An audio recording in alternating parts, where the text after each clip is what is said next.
咁啊，德國有一個地方就叫做格拉蘇蒂，都幾出名製錶。我自己都收藏咗一隻。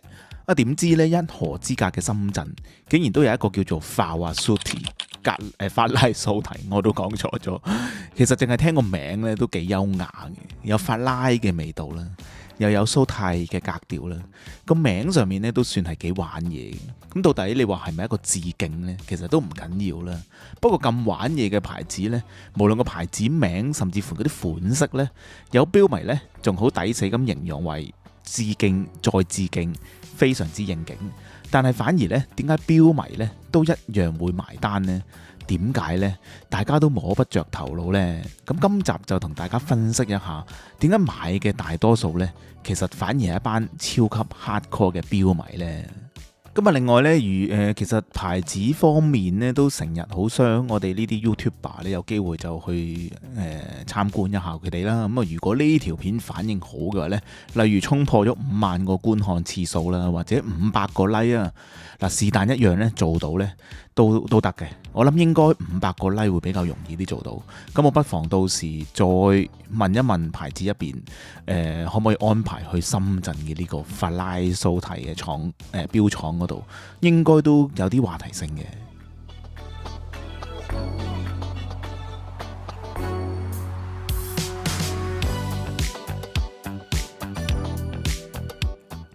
相信以下落嚟我講嘅呢一番說話呢，我諗就算牌子聽到呢，佢都應該唔會嬲。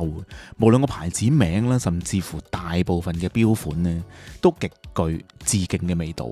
嗱，有 PP 嘅錶殼啦 Roger Dubuis 嘅錶殼啦，咁啊呢個應該係 Cartier 嘅錶殼 Breguet 嘅錶盤 H. Moser Minimal 嘅簡約煙熏綠色面啦。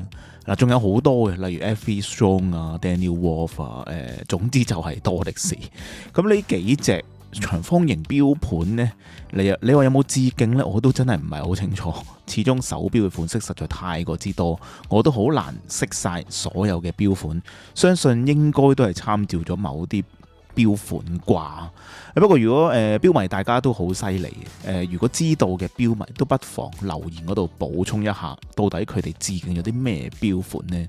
不過有別於大部分呢，淨係做致敬嘅錶廠呢，嗱嗰啲好多時呢都真係致敬翻一啲運動啊比較 hit 嘅一啲款。可能我自己覺得呢，運動款就唔係咁好 copy 啦。咁啊最後呢，多數呢都有啲不倫不類咁樣嘅。咁但係法華蘇提呢，反而呢就致敬一啲斯文嘅錶款，而且係極度 high end 嘅一啲牌子。嗱呢度就唔係話誇張咁讚美啊。我自己覺得佢哋嘅致敬呢，係致敬咗成個斯文錶應有嘅一啲 design language， 成個嘅風格。A 牌子嘅錶殼加上 B 牌子嘅錶盤設計，反而出奇地和諧啊！反而提供咗一個俾錶迷一個全新嘅玩法。嗱，包括我自己在內呢，其實都幾受落呢一種咁嘅致敬模式。關於法華蘇提嘅資料呢，網上面真係比較少。我推斷呢，比較大機會係一個手錶嘅代工廠起家，儲夠咗一定嘅製作手錶嘅技術啦，即係入面做一啲零件啊、錶殼啊咁樣或者錶盤，咁啊索性就自己不如出個牌子啦。其實都唔少錶廠咁樣做，亦都係應該近呢10年內嘅事啦。我估就嗱，以下啱啱講嘅呢番説話都係我推斷嘅啫，以一個高水平嘅製作啦，但一樣可以keep 到相當親民嘅價錢。相信大家呢度所表示嘅高水平製作呢，係以呢個價位去計算嘅。因為總有啲人呢就好熱情咁樣斷章取義，就話啊 Watch Catalog 竟然話法華蘇提嘅做工一流。我呢度講嘅係呢個價錢有呢個做工嘅嘢。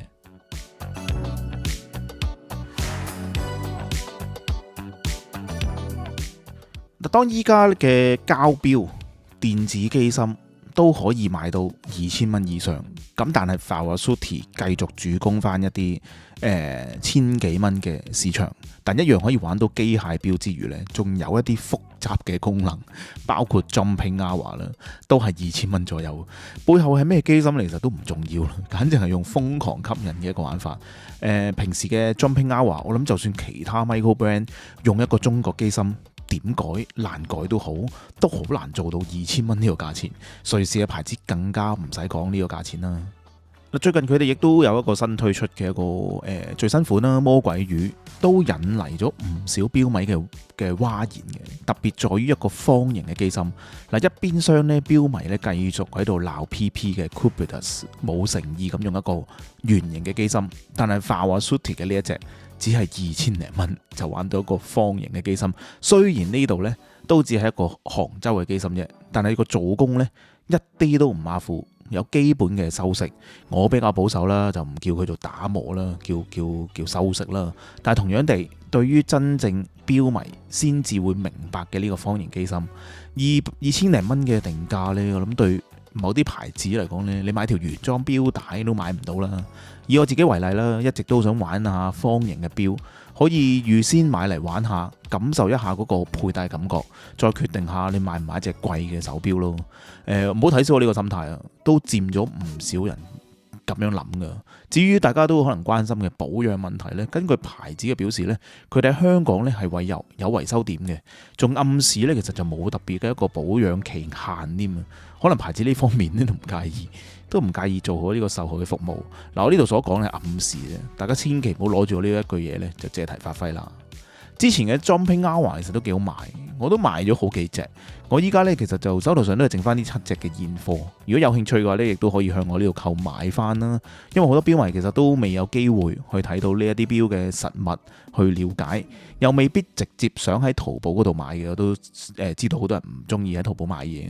咁但係我呢 Watch Catalog 呢已經幫大家開埋箱，做埋呢個白老鼠啦，都算係一個平標大循環。我呢度賣嘅價錢呢，其實都非常之接近淘寶嘅價錢㗎啦。咁所以如果有興趣嘅朋友呢，歡迎喺 Facebook 或者 IG 嗰度 PM 我，記得要快手啦，因為賣埋呢一輪呢，除非嗰個反應極度之熱烈呢，否則短時間內我自己都唔會點樣再補貨。希望你中意今集 Vivasutti 嘅介紹，希望你中意 Watch Catalog 嘅呢個 channel， 俾個 like、留言同埋訂閱就係對我最大嘅支持。